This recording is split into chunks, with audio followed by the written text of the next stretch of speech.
The fact that President Cyril Ramaphosa still has yet to name a cabinet that will reflect the Government of National Unity. But he has commented on the GNU in his weekly newsletter today. He says the Government of National Unity must serve the interests of the people and cannot be preoccupied with jockeying for positions, tussles over appointments or squabbles with and between parties. 10 political parties are now part of this coalition, which is due to govern the country after last month's elections failed to produce an outright winner.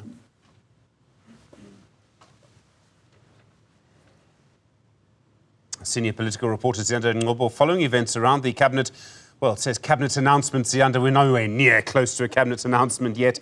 Good afternoon to you. I mean, obviously, the ANC and the DA are the two biggest parties in this. Is it the relationship between them that's proving to be the problem? Absolutely, Stephen. And it would seem that, there might even be threats of walking away from this relationship. And this is actually just goes to speak about the fragility of these talks. And it speaks to the fact that it doesn't seem at this stage that there's a clear mandate that anyone wants to achieve. So there's nothing at this stage, it would seem, that's bringing them together. And that's why you still see these tussles, over posts. And also, what Bantu Holomisa has said is that perhaps there should be a merging, or so to speak, of the various political parties' manifestos so that everyone is still able to represent their constituencies in this Government of National Unity. I don't know how that would work from a technical point of view, but this is exactly the point that some parties have made. Now today, COSATU, being an alliance partner of the ANC, is speaking exactly to this point about the DA's anti-worker stance, as they describe it, being a factor for them to not form parts of this Government of National Unity. Let's hear what they said.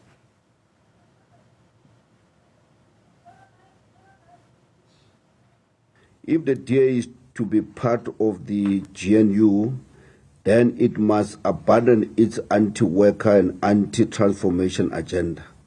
We expect the ANC, as the leader of the Government of National Unity, to ensure that government is biased towards the worker, the working class, and defend the hard-won gains, rights of workers, and accelerate the transformation agenda.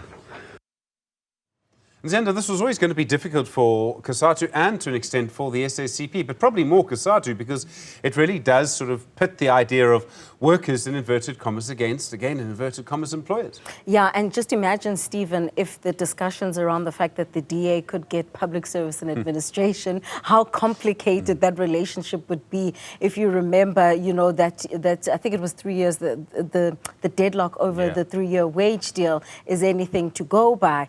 But there's also history that teaches us something. There was a Government of National Unity in 1994 where you've seen certain portfolios being given to the opposition. Even in recent times, Patricia de Lille occupying the positions of the tourism portfolio as well as public works, Peter Mulder being a Deputy Minister of Agriculture, Prince Mangosuthu Buthelezi as well, being a Minister of Home Affairs. So it would seem that maybe that's the conversation about actually having a program as opposed to speaking, about positions. So let's hear what else COSATU had to say.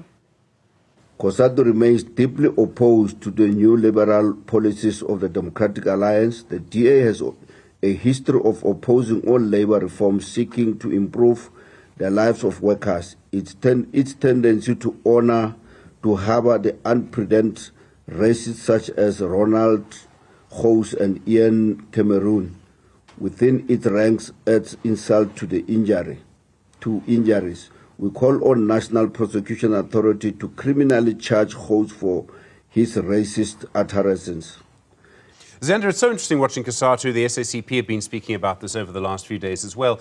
Is this sort of, for the moment, I mean, we don't yet have a government, but what looks like a major realignment? There was a time before a cabinet announcement where everything that COSATU and the SACP said would be taken incredibly seriously. It would seem to me, if you look at the choices open to President Ramaphosa, he has to include so many more constituencies, that the constituencies he's used to include, like COSATU and the SACP, almost just don't have the influence they used to have. The way that influence works in our politics is changing.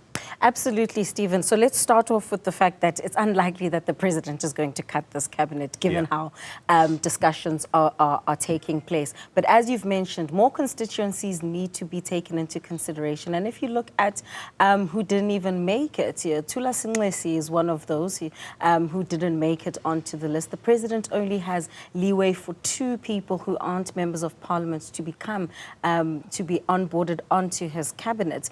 You have someone like David Masondo, who's the Deputy Minister of Finance. Perhaps that would be kept for stability's sake if I'm pretending to be the president. Then you have a Buti Manamela, who's the Deputy Minister of Higher Education, Science and Innovation. And so it's really about playing around with certain positions, but certainly in terms of the influence of the alliance partners, I'm not convinced that it's the same as it was before, because such a statement that is directly aimed at the DA probably would have had more influence before than it does now. Ziyanda, Ngcobo, thank you very much indeed. Senior political reporter, really do appreciate the time. Well.